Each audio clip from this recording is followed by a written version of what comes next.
Hello, inspector Raja here. Okay, నేను ఇప్పుడే వెళ్ళి చూస్తాను.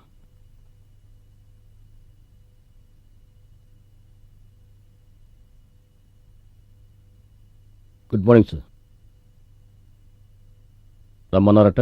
ఎవరిని అడిగి డాక్టర్ని వీళ్ళ అబ్బాయిని అరెస్ట్ చేశావు? ఎస్పీ గారు, ఇది మీ ఆఫీస్ కాదు, నా ఇల్లు. నా ఇల్లు ఎత్తుక్కుంటూ వచ్చిన గెస్ట్ని మీరిలా మాట్లాడడం మర్యాద కాదు. ఇన్స్పెక్టర్ రాజా, వెల్కమ్, కూర్చోండి. రామారావు, మీ వయసేంటి, నా వయసేంటి? నేను మిమ్మల్ని ఎంత మర్యాదగా రండి కూర్చోండి అని పిలిచాను, కానీ మీరు నన్ను పేరు పెట్టి పిలుస్తున్నారు. పర్వాలేదు రాజా, ఈ రోజుల్లో ఒక్కో మనిషికి అతను చేసే ఒక్కో పనికి ఇది రేటని పెద్దవాళ్లు ఆల్రెడీ ఫిక్స్ చేసి పెట్టేశారు. మీకైతే కొంచెం అటూ ఇటూ అయినా పర్వాలేదు. మీకెంత కావాలి? దేనికి? ఈ కేసు విత్డ్రా చేసుకోవడానికి. నీ రేట్ ఎంత రామారావు? దేనికి? ఒక సిన్సియర్ పోలీస్ ఆఫీసర్ షూ తొడవటానికి. మీకు పరువు కన్నా డబ్బేగా ముఖ్యం. రాజా! ఏంటయ్యా ఎస్పీ, నువ్వేదో రాజా నా మాట చెప్తే కాదండు అన్నావు. ఇతనేదో పెద్ద హరిశ్చంద్రులా మాట్లాడుతున్నాడు. మిస్టర్ రాజా, ఈ వయసులో ఆవేశం ఉండటం సహజం, కానీ మీరు కొండను ఢీకొంటున్నారు. రామారావు గారికి ఈ ఊర్లో ఎంత పలుకుబడిందో అందరికీ తెలుసు. ఆయనతో విరోధం అంత మంచిది కాదు. ఆయనంత గొప్పవాడైనా, ఎంతటి ధనవంతుడైనా చట్టానికి తల వంచాల్సిందే. చేసిన తప్పుకే శిక్ష అనుభవించాల్సిందే. నీ వల్ల ఏమవుతుందయ్యా? మహా అయితే ఈ కేసును కోర్టు వరకు తీసుకెళ్లగలవు. ఈ కేసు గెలవగలవా, శిక్ష వేయించగలవా? నేను తలుచుకుంటే ఈ కేసును ఉఫ్ అని ఊదేస్తాను. లేదంటే మీరెలా సార్ గుడిసెలోంచి మూడంతస్తుల మేడలోకి మారతారు? డబ్బు కోసం న్యాయాన్ని సమాధి చేయడానికి కూడా మీరు వెనుకడరని నాకు తెలుసు. కానీ అందుకు నేను వత్తసు పలకను. ఆఖరిసారిగా అడుగుతున్నా, ఆ కేసు విత్డ్రా చేసుకుంటావా లేదా? సార్, మీరు పై ఆఫీసర్, అందుకే ఇన్నాళ్ళు నేను మీకు కట్టుబడి ఉన్నాను. కానీ ఇప్పుడు కుదరదు. సార్, ఒక్క విషయం చెప్తాను వినండి. చట్టాన్ని, న్యాయాన్ని కాపాడవలసిన వాళ్ళు, ప్రజలను ఎప్పుడూ కంటికి రెప్పలా కాపాడవలసిన అధికారులు అన్యాయం చేసేవాళ్ళకి, ద్రోహులకి సపోర్ట్ చేయకూడదు సార్. మానభంగానికి గురి హత్య చేయబడ్డ కస్తూరి మీ కూతురైతే ఇలా మాట్లాడతారా సార్? కంచె చేరుమేసే విధంగా మనం ప్రవర్తిస్తే ఆ కంచెను ఏరిపారేసి జనం రెచ్చిపోతారు సార్. ఏంటయ్యా ఈ జనం, పిచ్చి జనం. నేను చెప్పింది విను, ఆ జనం సంగతి నేను చూసుకుంటాను. Shut up! ఆ జనంలో ఒకరోజు చైతన్యం వస్తుంది, అప్పుడు మీరంతా మాడి మసైపోతారు. ఏంటండి ఎస్పీ గారు, అన్ని అధికారాలు మీ దగ్గర ఉండి ఈ సాధారణ ఎస్ఐని ఏమీ చేయలేకపోయారు. ఆల్ రైట్, ఇక వాడి సంగతి నేను చూసుకుంటాను. రాధా, రాధా, అమ్మా, ఏమైందమ్మా? ఏమైంది చెప్పమ్మా. రాజా, ఆ రామారావు మనుషులు వచ్చి నన్ను కట్టి పడేసి రాజను తీసుకెళ్లిపోయారు. వెంటనే వెళ్ళి దాన్ని కాపాడు బాబు. త్వరగా వెళ్ళు, త్వరగా వెళ్ళు బాబు, వెళ్ళు. దుర్మార్గులారా, నన్ను ఎందుకు కడుతున్నారు? నన్ను వదలండి.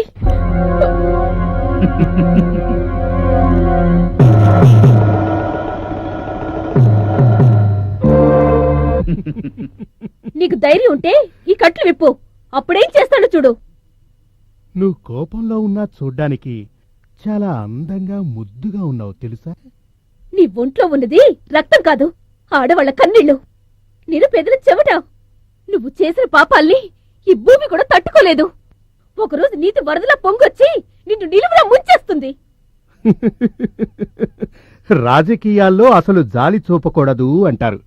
నా రాజకీయ జీవితంలో నువ్వు ఇంత మాట్లాడిన తర్వాత కూడా నేను ఊరికే ఉన్నానంటే ఎందుకో తెలుసా?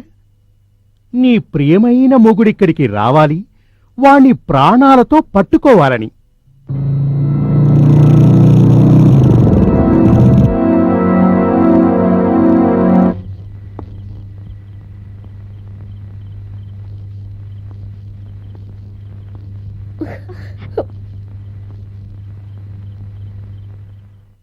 రాధా, రాధా, రాజా, నేను ఇక్కడే ఉన్నాను.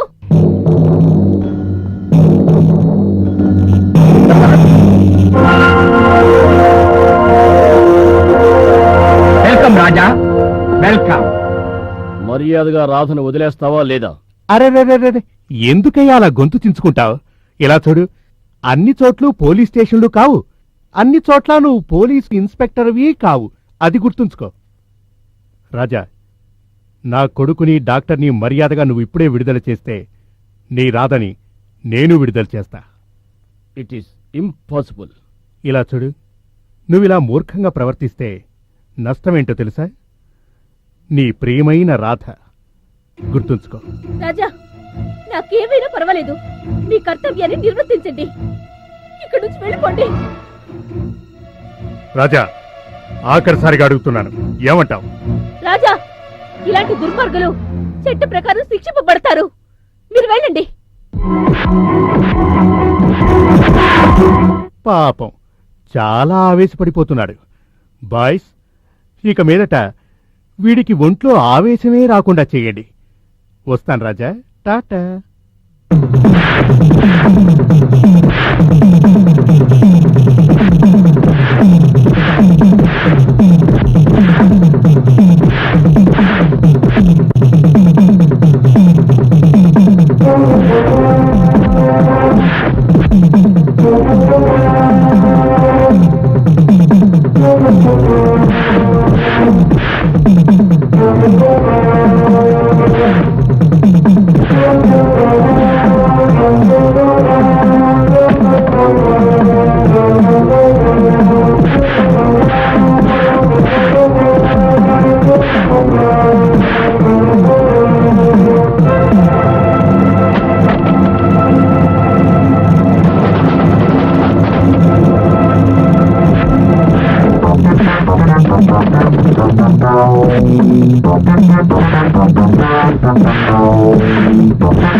Oh.